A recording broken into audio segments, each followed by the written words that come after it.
మంచిర్యాల జిల్లా జన్నారం రైతు వేదికలో భూభారతిపై అవగాహన సదస్సు నిర్వహించారు. ఆర్ఓఆర్ కొత్త చట్టం నియమ నిబంధనలను ఆ జిల్లా కలెక్టర్ కుమార్ దీపక్ రైతులకు వివరించారు. రైతుల సమస్యలన్నీ పరిష్కరించేందుకు వీఆర్ఓఆర్ కొత్త చట్టాన్ని రాష్ట్ర ప్రభుత్వం ఎంతో ప్రతిష్టాత్మకంగా రూపొందించిందని కలెక్టర్ తెలిపారు. ఈ చట్టం వల్ల నిజమైన భూ యజమానికి న్యాయం జరుగుతుందన్నారు. తమ పరిధిలో పరిష్కారం కాని సమస్యలతో పాటు కోర్టులో ఉన్న కేసులు కూడా ఈ చట్టం ద్వారా పరిష్కరించడానికి వీలుంటుందని ఆయన పేర్కొన్నారు.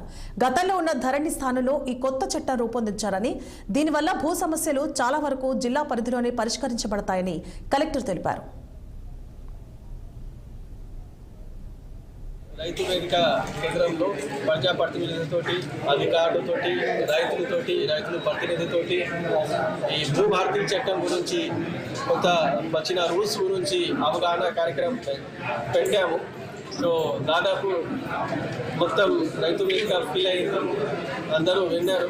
మనకి భూభారతి అండ్ ధరణి చట్టంలో ఆర్ఓఆర్ 2020లో ఏం తేడా ఉన్నాయి, ధరణి చట్టం కింద రైతులకి ఎట్లా నష్టం జరిగింది, వాళ్ళకి ఇష్యూ ఎందుకు సార్ట్ అవుట్ కాలేదు, పర్టికులర్గా పార్ట్ బి ఉన్నకే అంటే non side digital non side అంటే పాఠ్య పుస్తకాలలో సిగ్నేచర్ లేకుండా ఉంటుంది అంటే వాళ్ళకి ఎలాంటిగా బెనిఫిట్స్ రావు, రైతు భరోసా రావు, మిగతా బీమా రావు, ఏమీ రావు, పిఎం కిసాన్ కూడా రావు. సో అట్లా ఉన్న కేసెస్ ఎందుకు ఉన్నాయి, కొత్త చట్టంలో ప్రొవిజన్స్ ఏమేమి ఉన్నాయి, అపీల్ ప్రొవిజన్స్ ఉన్నాయి, సాధారణ రైజేషన్ ప్రొవిజన్స్ ఉన్నాయి, మ్యాప్స్ ప్రొవిజన్స్ ఉన్నాయి, ఉచితంగా లీగల్ హెల్ప్ ప్రొవిజన్స్ ఉన్నాయి, చాలా ప్రొవిజన్స్ ఉన్నాయి.